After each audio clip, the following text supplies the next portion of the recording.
Assalamualaikum warahmatullahi wabarakatuh.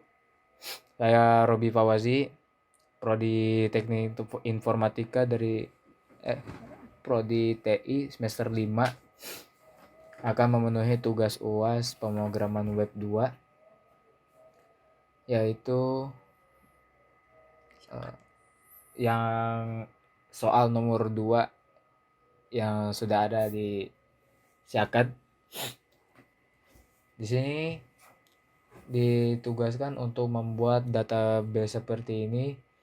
Nah, ini nanti akan muncul beberapa tabel dan kategorinya itu ada NIM. Untuk meng-create tabel mahasiswa gitu ada NIM, nama, tempat tanggal lahir, jurusan, alamat, jenis kelamin. Nah, karena untuk pertama kali membuat database ini dengan perintah create database dengan nama fakultas, setelah dieksekusi pesan query OK-nya itu menandakan bahwa perintah telah berhasil dijalankan, dan satu baris yaitu database baru yang telah terpengaruh.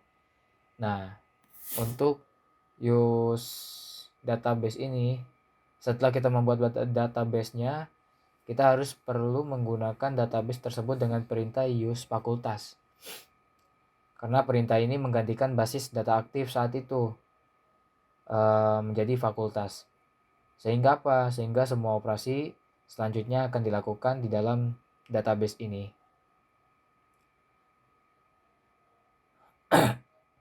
Langsung kita ke sintaksnya. Ini form inputnya. Nah, ini untuk sintaks yang pertama, ini ada form input yang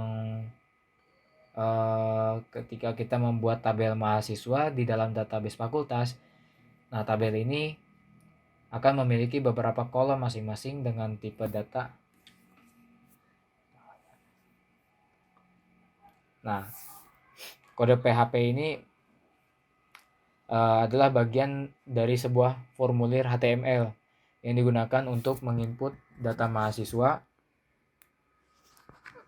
Ini coba kita jelaskan sintaknya. Nah, ini PHP include ini, baris ini memasukkan kode include filenya. Nah, ini ada, dan koneksi PHP-nya ini, filenya ini harus berisi script koneksi ke database, karena dengan cara ini kita dapat menggunakan koneksi database yang sudah tersedia di dalam file. Nah, untuk form input mahasiswanya ini, nah ini adalah tag HTML untuk menampilkan teks form input mahasiswa dengan level headingnya itu 2. Nah, untuk form actionnya simpan PHP method. Ini adalah tag pembuka formulir HTML. Nah, ketika formulir dikirim, data akan dikirim ke file, lalu simpan ini untuk diproses. Lalu yang method itu pengiriman data, yang mengirimkan data melalui body permintaan HTTP, sehingga data ini tidak terlihat di URL. Nah, ini ada untuk menampilkan tabelnya tuh ada NIM, terus yang nanti akan ditampilkan nih.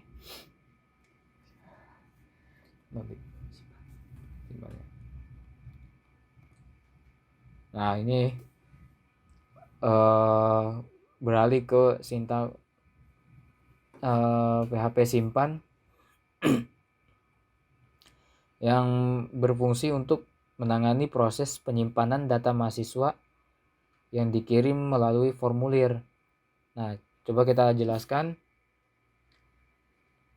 PHP include ini biasa ya, untuk file ini berisi script koneksi ke database, karena dengan cara ini kita pasti dapat menggunakan koneksi database yang tersedia di dalam file koneksi PHP pada halaman ini.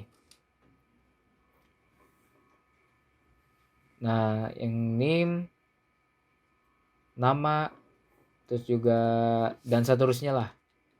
Name, nama, tanggal lahir, jurusan, alamat, jenis kelamin, ini kan adalah baris-baris untuk mengambil nilai dari formulir yang telah dikirim menggunakan metode POST. Query insert to mahasiswa ini yang terdiri dari nanti yang akan dikeluarkan dalam tabel mana ya. Nah, ini adalah pembuatan query SQL. Untuk apa? Untuk menyisipkan data baru ke dalam tabel mahasiswa dengan nilai yang telah diambil dari formulir.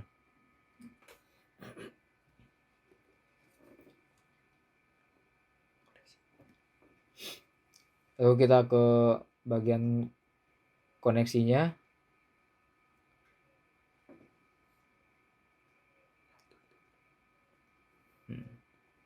Nah, untuk koneksi ini digunakan untuk membuat koneksi ke database MySQL. Nah, untuk host localhost ini adalah variabel yang menyimpan nama host database. Karena dalam kasus ini host adalah localhost, yang berarti database MySQL ini berjalan pada server sama dengan aplikasi web. Nah, untuk username-nya ini, variabel ini kan menyimpan nama pengguna username yang akan digunakan untuk mengakses database. Misalnya dalam contoh penggunaan yang digunakan dalam root, umumnya di lingkungan pengembangan root digunakan, tetapi di lingkungan produksi sebaiknya digunakan penggunaan dengan hak akses yang lebih terbatas. Nah, ini ada password untuk menyimpan kata sandinya, terus ada database, menyimpan variabel ini menyimpan nama database yang akan digunakan nanti.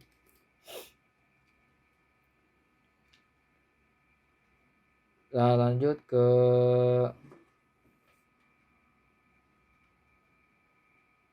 apa ya? Ke indeks.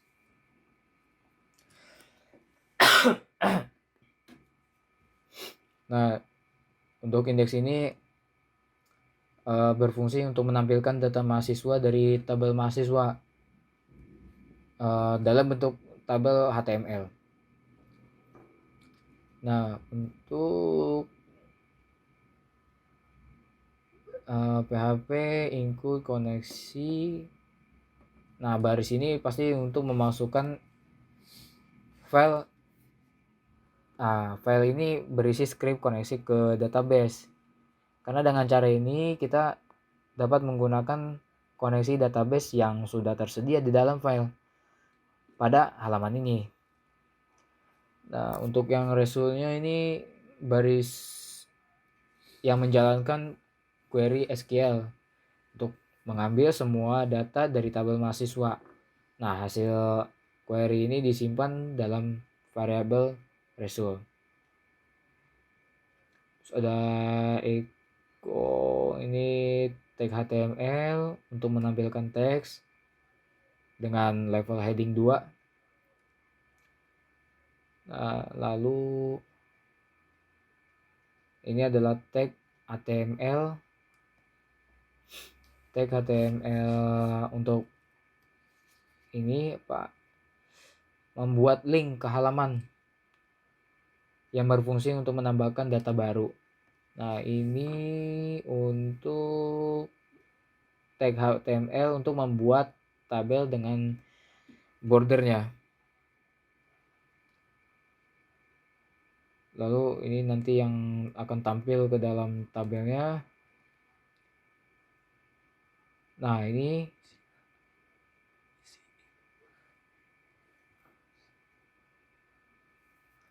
Lalu yang while ini ada loop while yang digunakan untuk mengambil setiap baris hasil query dan menampilkannya dalam bentuk baris tabel. Lalu jadi halaman ini pasti akan menampilkan data mahasiswa dalam bentuk HTML dan pasti menyediakan link untuk menambah, ngedit atau hapus data gitu. Karena link edit dan link hapus memiliki parameter NIM untuk mengidentifikasikan data yang akan diedit ataupun dihapus. Lalu kita ke sinta PH inian delete atau penghapusan. Nah, kode PHP ini berfungsi untuk menghapus data gitu, data mahasiswa dari tabel mahasiswa. Berdasarkan apa? Berdasarkan NIM yang diterima melalui parameter. Nah, baris ini sama ya gitu. File ini berisi script koneksi ke database. Lalu baris NIM ini adalah untuk pengambilan nilai parameternya tuh di sini.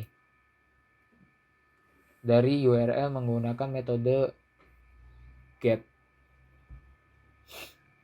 dan menyimpannya dalam variabel NIM. Nilai ini akan digunakan untuk menentukan data mana yang akan dihapus gitu tuh.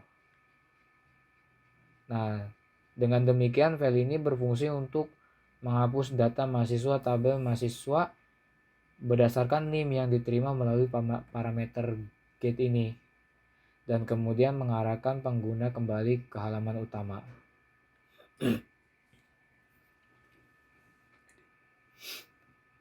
Kita ke kode PHP yang edit untuk menampilkan, nah ini untuk menampilkan formulir data mahasiswa gitu. Nah, pada hal singkatnya ini, dengan formulir ini pengguna dapat mengedit data mahasiswa dan kemudian mengirimkan formulir untuk diproses oleh file. Lalu proses editnya,